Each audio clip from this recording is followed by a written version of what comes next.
Update naman po tayo sa lagay ng baha sa Quezon City. Naroon pa rin live si EJ Gomez. EJ? Maris, nandito pa rin nga tayo sa Araneta Avenue sa Quezon City. Kita natin na kasabay ng paghupa ng baha ay yung paglitaw naman ng halo-halong mga basura. Merong mga barrier na lumitaw din na ngayon ay nasa gilid ng kalsada. Kita din natin yung sofa na itinapon na lang nung isa sa mga residente dito matapos silang bahain sa loob ng kanilang bahay. Wala nang ambon sa ngayon pero nananatiling makulimlim at maputik dito sa lugar sa mga oras na ito. Ito ang eksena sa Mauban Street, corner G. Araneta sa Quezon City kagabi. Malakas ang paglagasa ng baha sa kalsada na di na nadaanan ng mga motorista. Nagbaha rin sa E. Rodriguez, corner G. Araneta kagabi. Ilang sasakyan ang naiwan na lang nakapark sa gilid ng kalsada.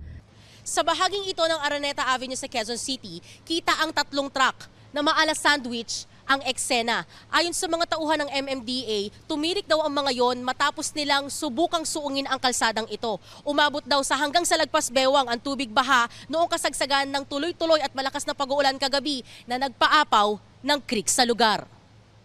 Puyat daw ang inabot ng mga residenteng gaya ni Jake dahil sa bahang pumasok sa kanilang bahay. Inabot po kami sa loob ng bahay, ma'am.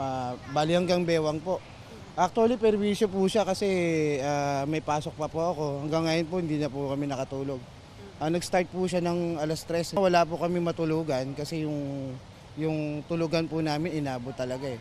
Perwisyo rin daw ang naging pagbaha sa negosyong sari-sari store ni Edison. Ang bilis ng tubig. Mahirap talaga kasi unang-una, tatanggalin ko lahat, dadalhin ko sa taas, tapos bababa ko na naman. So tapos ito, walang tigil ng linis, gano'n, dire-diretso. So puyat pati. Yung babantayan namin yung pagbaba ng tubig. So talagang perwisyo talaga nangyari. Umabot sa lagpas baywang ang baha sa kahabaan ng Araneta Avenue dulot ng malakas na ulan kagabi na nagpaapaw ng creek sa lugar.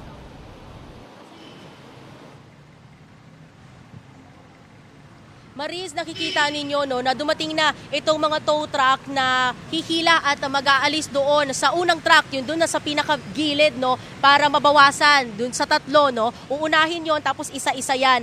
Tapos sa mga puntong ito patuloy naman yung pag-monitor ng mga tauhan ng MMDA para abisuhan yung ating mga motorista kaugnay sa mga kalsadang pwede nilang madaanan. At yung natitirang makitid na daan sa pinakagilid, nadadaanan naman na ng mga sasakyan. Yung mga malalaki lang katulad ng mga van, SUV at yan, yung mga ganyang truck ay dahan-dahan lang sa pagmamaneho para sila ay makalusot. At yan ang unang balita mula rito sa Quezon City. EJ Gomez para sa GMA Integrated News.